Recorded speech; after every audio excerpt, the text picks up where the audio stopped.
Eh bien, salut à tous, c'est Nico. On se retrouve aujourd'hui pour une toute nouvelle vidéo en programmation COBOL. Je vous propose aujourd'hui de voir comment calculer et afficher une table de multiplication en COBOL. Regardons déjà les variables dont on va avoir besoin dans ce programme.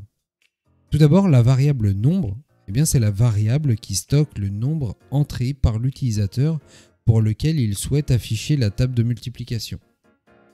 Compteur, c'est la variable qui est utilisée pour compter le nombre de fois que la boucle doit être exécutée.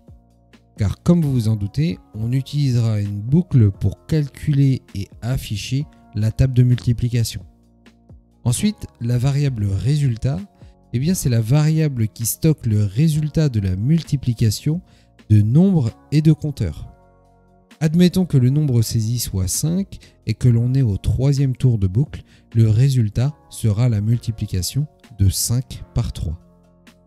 Boucle, c'est une variable de contrôle de boucle qui permet de contrôler si la boucle doit continuer ou s'arrêter.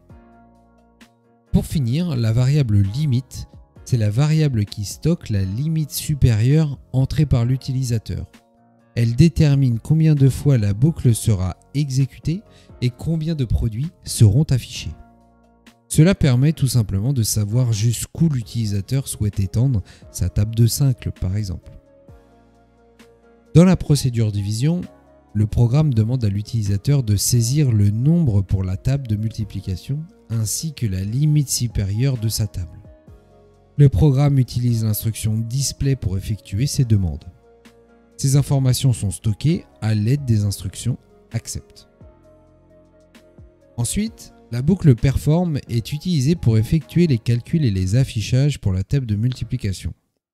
La boucle est exécutée tant que la variable boucle n'est pas strictement supérieure à la limite supérieure. À chaque itération, le nombre compteur est incrémenté de 1 et le produit de nombre et compteur est stocké dans la variable résultat. L'instruction display est utilisée pour afficher les résultats de la table de multiplication à l'écran, tout simplement. Passons désormais au test du programme. À l'exécution du programme, on nous demande d'entrer un nombre entier, par exemple 5, et d'entrer la limite supérieure de la table. Admettons que l'on veuille afficher la table de multiplication de 5 jusqu'à 20. Et donc voilà, c'est ce que l'on a. On a 5 fois 1, 5, et on s'étend jusqu'à 5 fois 20 égale à 100. Pour résumer, ce programme COBOL, il permet simplement à un utilisateur de saisir un nombre et sa limite supérieure. En utilisant ensuite une boucle perform, le programme il calcule les produits des nombres saisis et les affiche à l'écran. La boucle se termine lorsque l'on a atteint la limite supérieure saisie par l'utilisateur. Et bien voilà, on en a terminé pour cet exercice. Je vous invite à aller consulter notre site From Zero to COBOL si vous souhaitez en savoir plus sur ces notions et bénéficier de la formation complète en COBOL en partant de zéro. En attendant, si vous avez apprécié cette vidéo, n'hésitez pas à lâcher les pouces bleus, les abonnements, les commentaires. On se dit à très vite pour une prochaine vidéo. Ciao!